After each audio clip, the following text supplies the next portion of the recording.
Fala, gente, tudo bom? E aí? Vamos resolver mais uma questão de história hoje. Uma questão um pouco interdisciplinar também.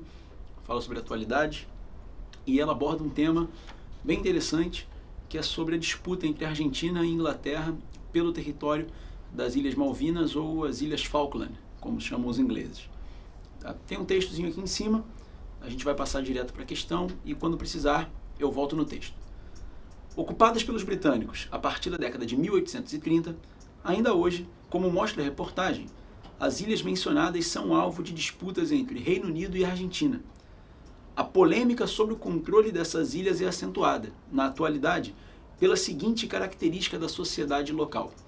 Então, como o enunciado da questão te coloca, as ilhas foram conquistadas pela Inglaterra ainda no comecinho do século XIX, na década de 1830, no contexto de libertação das colônias ibero-americanas.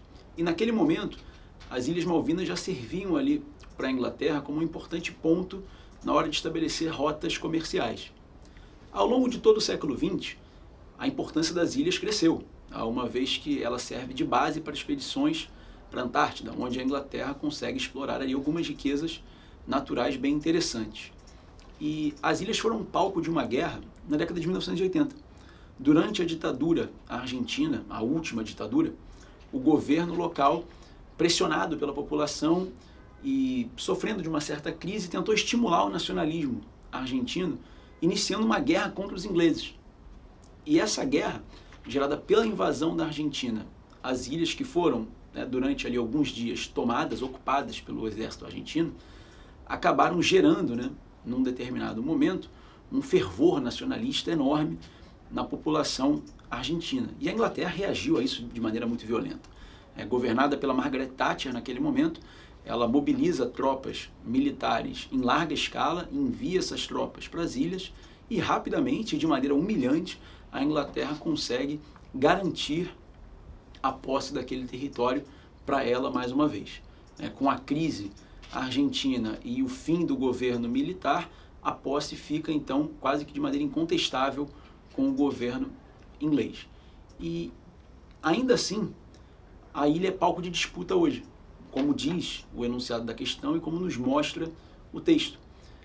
Por mais que a Argentina já tenha perdido o conflito, por mais que as ilhas estejam sob o domínio inglês já há quase 2 séculos, ela continua sendo inúmeras vezes contestada pela Argentina como um território seu. E existe aí todo um discurso nacionalista dos dois lados que é trabalhado em defesa da sua posse do território. No caso da Argentina, o fato deles terem possuído aquela terra antes da Inglaterra, por conta da questão da colonização espanhola, e no caso inglês, a posse do território desde o século XIX e com algumas outras questões.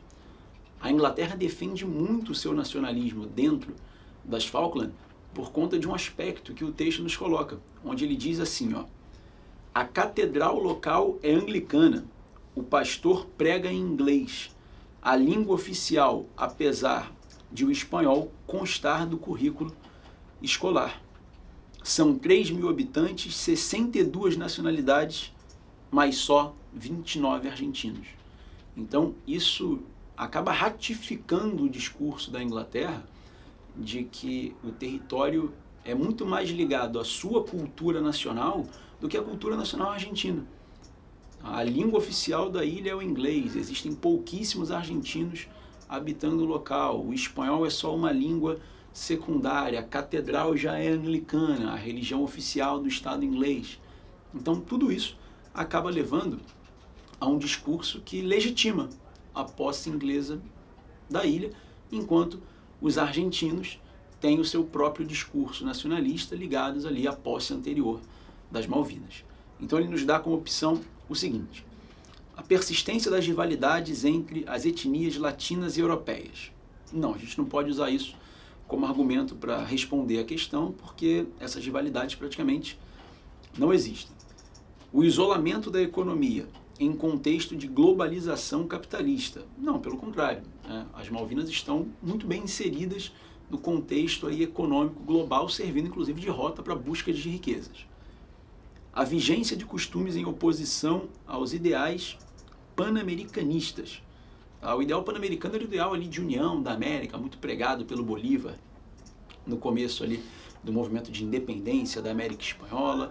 É um ideal pregado há um pouco tempo ali pelos governos de esquerda latino-americana, liderada pelo Chávez, né, falando de uma união mais política da América Latina do que a união do Bolívar, que seria física, territorial mesmo naquele momento do século XIX, tá? Mas ela não pode entrar aqui na questão. Tá? A Inglaterra, os costumes locais da ilha, eles não estão ali em nenhum momento em oposição aos ideais pan-americanos, uma vez que esses ideais já praticamente não existem e quando existem eles falam de um outro tipo de união. Tá? Ela é muito mais política, tá, do que cultural, física, étnica. E a valorização do nacionalismo por meio da defesa da identidade cultural. Esse aí pode ser o nosso gabarito. Tá? Esse é o gabarito da questão. Pelo que eu falei para vocês, o discurso geral dela gira ao redor de que existe muito mais identidade com a cultura inglesa do que com a cultura argentina naquele local. Os dois países defendem o seu nacionalismo, tá? E isso é o ponto-chave para as disputas ainda em aberto sobre as Falkland ou sobre as Malvinas. Beleza? Um abraço, galera. Até a próxima.